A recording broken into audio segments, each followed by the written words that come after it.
Assalamualaikum teman-teman. Kembali lagi ke EMN 17. Sebelum mulai, sama-sama kita subscribe dan tekan tombol loncengnya ya. Halo teman-teman, apa kabar hari ini? Semoga semua dalam keadaan sehat ya. Dan jangan lupa tetap semangat dalam belajar. Sekarang kita sudah masuk ke tema 6, subtema 1, yaitu tentang sumber energi. Nah, teman-teman, coba kalian perhatikan dan amati bumi yang kita tempati ini. Semua diciptakan Tuhan untuk kelangsungan hidup manusia. Di bumi ada matahari, air, udara, tumbuhan, dan hewan. Nah, semuanya bermanfaat bagi manusia dan menghasilkan energi. Nah, sekarang apa itu energi? Bagaimana energi diperoleh? Apakah energi akan habis? Dan bagaimana agar energi tidak cepat habis ya? Atau bagaimana sih manusia memanfaatkan energi itu? Masih banyak lagi pertanyaan lain tentang energi kan? Nah, mari kita pelajari bersama. Dalam kehidupan sehari-hari, kalian sering mendengar kata energi kan? Nah, energi itu adalah suatu daya atau kekuatan yang dapat digunakan untuk melakukan berbagai proses kegiatan. Misalkan, saat kalian mendorong atau memindahkan kursi, itu terjadi karena adanya energi. Lalu, saat kalian menyalakan lampu dan lampunya menyala, itu juga karena adanya energi. Dan saat kendaraan berjalan seperti mobil, motor, pesawat, dan lain-lain, itu juga terjadi karena adanya sumber energi, teman-teman. Nah, dari contoh ini mungkin kalian bingung dari mana sumber energi itu. Oke, sebelum mencari tahu dari mana saja sumber energi itu, yuk kita pahami dulu apa yang dimaksud dengan sumber energi. Sumber energi adalah segala sesuatu di sekitar kita yang mampu menghasilkan suatu energi, baik energi yang kecil maupun yang besar, disebut dengan sumber energi. Berdasarkan ketersediaannya, sumber energi dibedakan menjadi dua. Yang pertama, sumber energi terbarukan, yaitu sumber energi yang selalu tersedia di alam dan dapat dimanfaatkan terus-menerus. Kemudian yang kedua yaitu sumber energi tidak terbarukan. Sumber energi ini adalah sumber energi yang tidak selalu tersedia di alam ya teman-teman. Jadi sumber energi ini bisa habis jika dipakai terus-menerus. Bagaimana? Sudah paham? Oke, kalau belum terlalu paham, yuk kita bahas satu persatu. Kita mulai dari sumber energi yang terbarukan. Sumber energi terbarukan ini tidak akan habis teman-teman karena selalu tersedia di alam. Sumber energi terbarukan diantaranya yang pertama adalah matahari. Matahari termasuk sumber energi karena matahari menghasilkan energi. Energi matahari ini disebut juga dengan energi surya.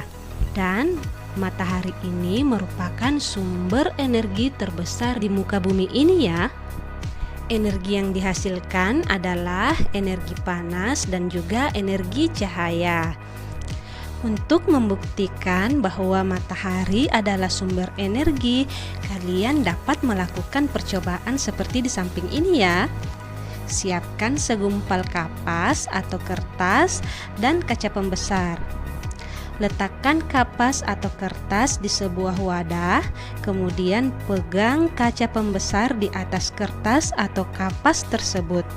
Pastikan sinar matahari mengenai kaca pembesar sehingga sinar matahari terkumpul, kemudian arahkan ke kertas atau kapas tersebut. Lalu tunggu beberapa waktu kemudian, kapas atau kertas itu akan terbakar. Ini membuktikan bahwa matahari itu memiliki energi. Nah, dari energi matahari inilah dimanfaatkan untuk membuat salah satu pembangkit listrik, yaitu pembangkit listrik tenaga surya. Biasa disingkat dengan PLTS. PLTS ini mengubah cahaya matahari menjadi energi listrik. Salah satu PLTS terbesar ada di Pulau Bali ya teman-teman.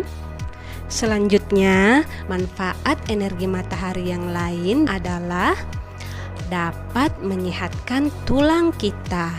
Yang ketiga, energi cahaya matahari dapat menerangi bumi kita ini. Keempat, energi panas matahari dapat dimanfaatkan untuk menjemur pakaian, membuat garam, mengeringkan kerupuk, mengeringkan ikan, dan lain-lain.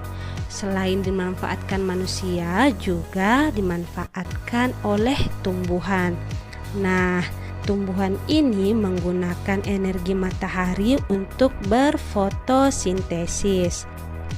Dari proses fotosintesis inilah tumbuhan menghasilkan oksigen dan makanan untuk kita. Tanpa cahaya matahari, tumbuhan tidak mampu berfotosintesis. Sumber energi terbarukan yang kedua adalah air. Air juga merupakan sumber energi ya teman-teman.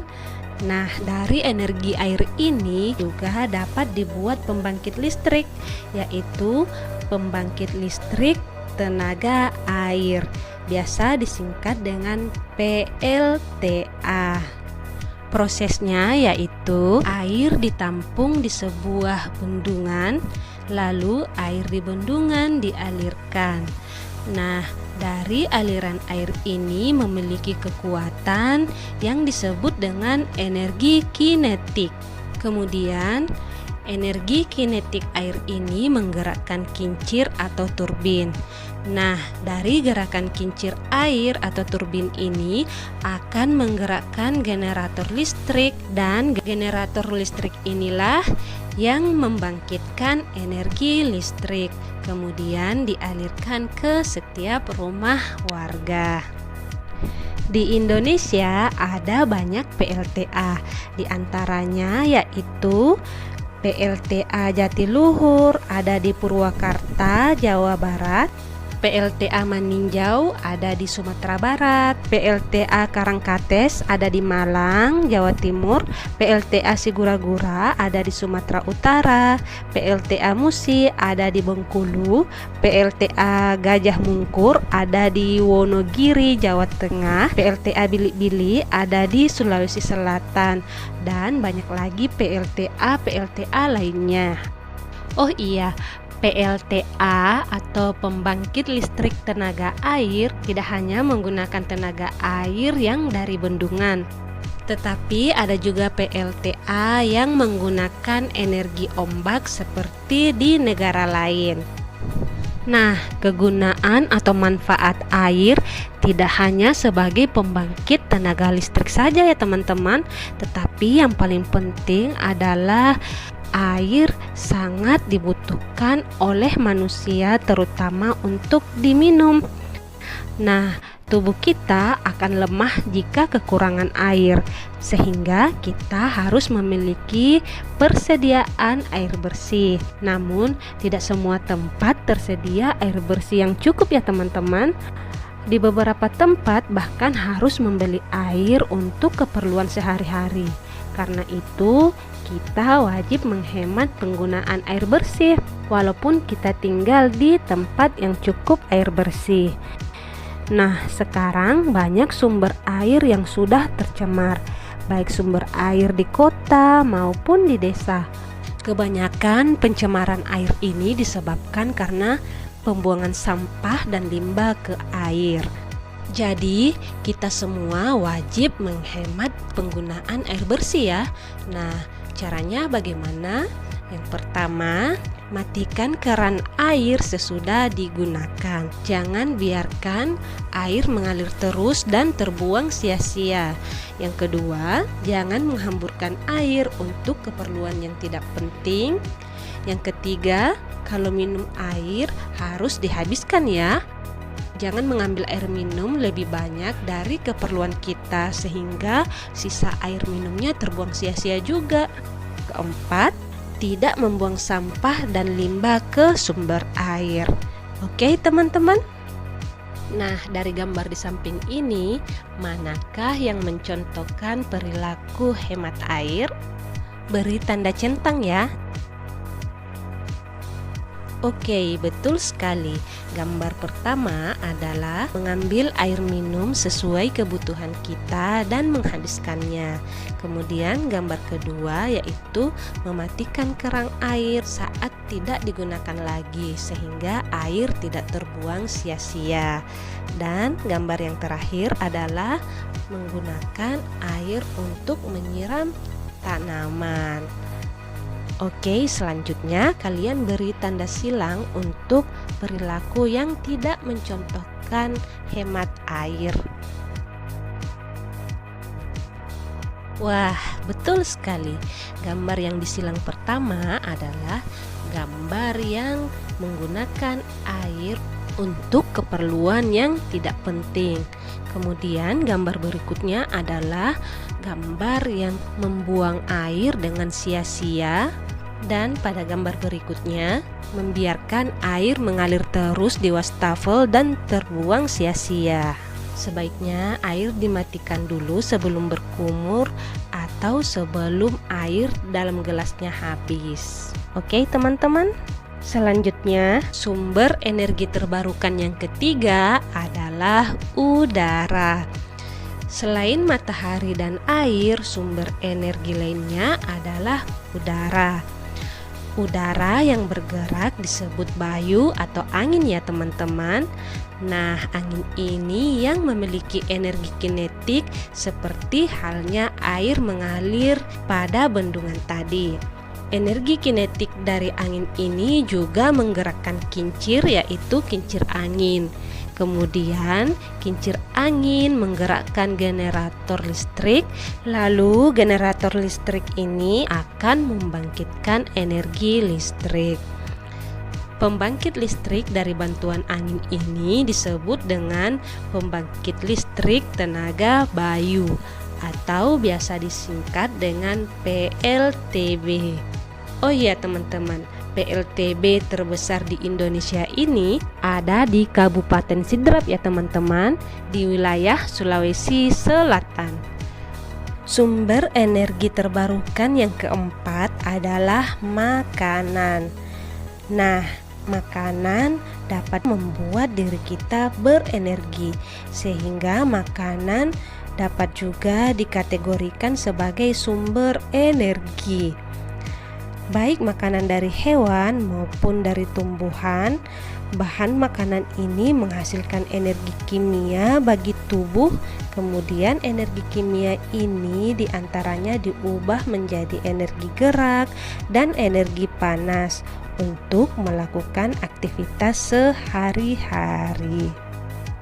Teman-teman sudah paham kan tentang sumber energi yang terbarukan? Oke, sekarang kita ke sumber energi yang tidak terbarukan. Sumber energi yang tidak terbarukan yaitu sumber energi yang dapat habis ya teman-teman. Di antaranya yang pertama adalah minyak bumi. Nah, minyak bumi ini juga sebagai sumber energi. Hasil olahan minyak bumi atau minyak mentah digunakan untuk menyalakan tenaga listrik, menggerakkan dan menjalankan kendaraan bermotor, serta menggerakkan mesin pabrik dan lain-lain. Contoh hasil olahan dari minyak bumi atau minyak mentah yaitu bensin, solar, aftur, parafin, dan lain-lain. Sumber energi yang tidak terbarukan kedua adalah gas alam. Gas alam penggunaannya seperti bahan bakar untuk beberapa kendaraan, sebagai bahan bakar untuk memasak, dan juga sebagai bahan bakar tenaga listrik yaitu PLTU, pembangkit listrik tenaga uap. Lanjut ke sumber energi yang tidak terbarukan yang ketiga adalah batu bara. Batu bara juga banyak dimanfaatkan dalam bentuk energi listrik. Selain itu juga digunakan dalam berbagai industri seperti industri bahan kimia, industri kertas, plastik, produk berbagai material logam, baja, keramik, industri pupuk, dan industri lainnya. Oke teman-teman, sudah paham kan? Sampai di sini dulu ya. Nah, itu tadi pembelajaran kita hari ini. Mohon maaf jika ada salah-salah kata ya. Ya, materinya sudah selesai. Terima kasih ya teman-teman sudah berkunjung, like dan subscribe video kami. Semoga bermanfaat. Sampai jumpa di video berikutnya ya. Assalamualaikum warahmatullahi wabarakatuh. Bye bye.